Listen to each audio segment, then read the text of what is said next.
দৌলতদিয়ার মেয়েকে বিয়ে করে সুখের সংসার করতে চেয়েছিলেন এই যুবক, কিন্তু মানতে চাচ্ছে না গ্রামবাসী। আসলে ভাই, আপনি দৌলতদিয়ার মেয়েকে বিয়ে করার পরে গ্রামবাসী মানতে চাচ্ছে না, এই বিষয়ে আপনি কি বলবেন? এই বিষয়ে আসলে কি বলবো ভাই, আমার সবচেয়ে বড় ভুল এই পৃথিবীতে জন্ম নেওয়াটাই। কারণ যারা সুদ খায়, কথায় আছে যে সুদ খাওয়া আর মায়ের সাথে জেনা করা সমান কথা।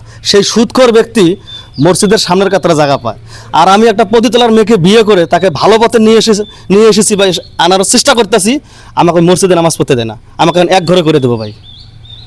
এটা হচ্ছে ভাই আমার সবচেয়ে বড় কষ্ট, যে কেন আমি একটা পতিতলায় নিয়ে আসলাম আর কেন তার আমি ভালো করতে চাইতেছি। ভাই বিশ্বাস করবেন, তার আমি বিয়ে করছি না, আমি সবচেয়ে সুখী আছি। আমি যদি সাধারণ অন্য একটা মেয়ের বিয়ে করতাম, আমি এতটা জীবনে সুখী থাকতে পারতাম না। সে আমাকে এতটা ভালো রাখছে ভাই। আচ্ছা আপু, আপনি আগে দৌলতদিয়ায় কাজ করতেন, এখন আপনি আপনাকে এই ভাই বিয়ে করে নিয়ে এসেছে, এখন গ্রামবাসী মানতে চাচ্ছে না, এই বিষয়ে আপনি কি বলতে চান?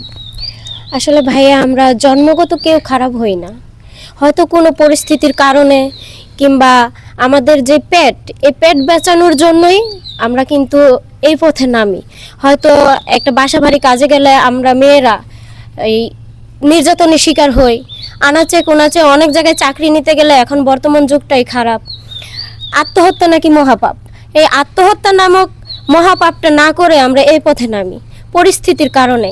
এখন এইখানে আমার হাজব্যান্ড যাওয়া আসা করতো, তা আমার সবসময় মন খারাপ দেখতো। উনি আমাকে জিজ্ঞেস করছে, তোমার মন খারাপ কেন? তো আমি আমার বিস্তারিত সব কিছু বললাম। তো ওনার মনে আমার কষ্ট দেখে, ওনার মনে হয়তো মায়া ভালোবাসা জন্ম নিছে, আমাকে প্রস্তাব দিল, চলো আমরা বিয়ে করি, বিয়ে করে সংসার করি।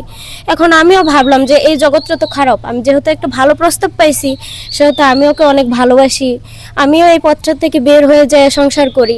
কিন্তু এলাকাবাসী যে ধরনের কথাবার্তা বলতেছে ভাই, মানে কি বলবো, এই এলাকায় থাকার মতো পরিবেশ পরিস্থিতি নাই।